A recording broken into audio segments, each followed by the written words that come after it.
Hey guys, welcome back to MLB 22 The Show Red Sox franchise mode, and let's do a countdown once again. 9 more games left and 5 more wins until we break the record. Again, today, New York Yankees, they have been horrible throughout the whole season, and at this point of the moment, there's nothing left for us to play for pretty much. We already clinched the AL East. All we're trying to do here right now is to beat the world record of 116 wins, but we are trying to go for 117 to become a new leader in that category.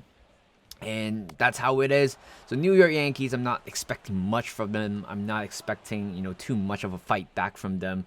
But that's pretty much it. Here comes a pitch to Adley Rutschman, who has been, he has been all right when he first joined us. But then later on, he has become more quiet. But later on, right here, at RBI double for him, 9th of the season, and we are taking a 1-0 lead. Nick Pivetta is on the mound today. And you know what? Before going to this gameplay, we all know that Corey Kluber has been, he has been named the starter for the opening day. Again, I'm not surprised at this moment. Chris Sale still needs time, maybe a few more outings in the spring training in order to get him fit. But other than that, I can probably see him in the first month or two. It's gonna take him probably 3 to 4 innings to to allow him to pitch 3 to 4 innings in total.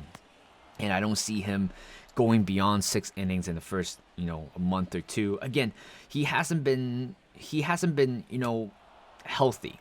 Even though he did have, 3 to 4 start last season before getting injured again. But still, the problem right now with Chris Sale is pretty much getting his fitness back, getting his sharpness back. And to any professional athlete, it takes time to get into full match fitness, and that's what Chris Sale is doing. I've certainly no doubts that he is going to be named in one of the rotations.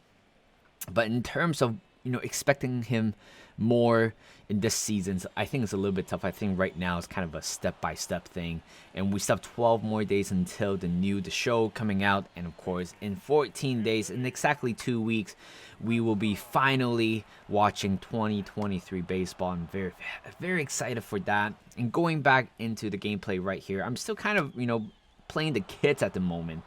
And right here, Marcelo Mayer is going to score auto from second base. This is the beauty of having a fast runner on second base.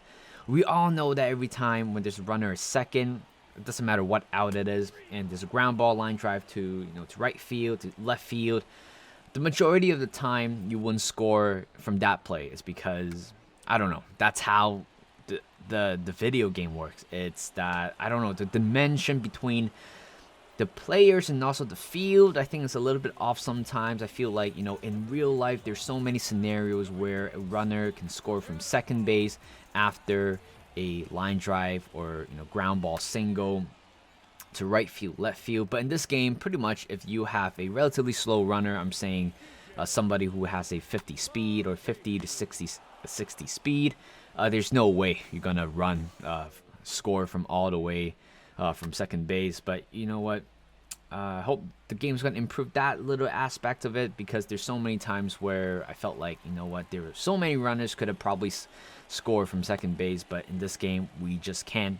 And focusing back on this game, bottom of the 7th right here, Nick Pivetta is still going strong, taking a 3-0 lead so far. And later on, Pivetta 1-2-3 inning, getting Anthony Rizzo out with a pop-up. And we're moving on to the top of the 8th right here. Here goes Matt Olson, hits a ground ball, who was on the shift right there for the Yankees for the 1-2-3 inning. Moving on, bottom of the 8th, 3-1 count to Joey Gallo, and hits a high fly ball to right field. It is going to be in front of the wall, but I time it really poorly right there. Conforto couldn't really jump up and make the grab. And that's pretty much it for Nick Pivetta for tonight, I think.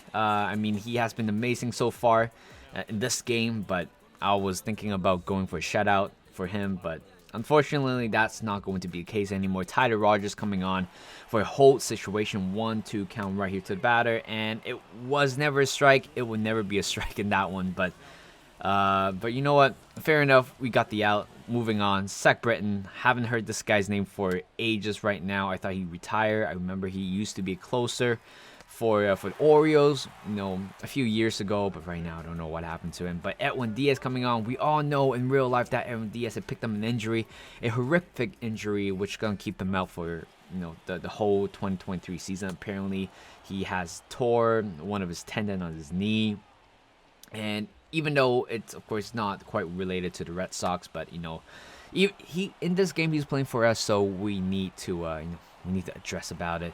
And that's how it is. 2-0 in the series. We beat the Yankees 3-1. A relatively very fast game, a very fast composure game. I think in between the 5th to 8th innings, pretty much back and forth, and in the end we got the advantage out of it. And right there, 3-1 was the final score. We got 8 hits. The Yankees got 5 while committing 1 error. Play of the game, Nick Pivetta. It would have been amazing if he actually got a shutout in this game, but you know what? A win, I would take that one for him. And of course, his pitching line right there, 9 Ks, allowing 4 hits, pitching 7 innings. And Edwin Diaz got his 41st home run, 41st saves of the season.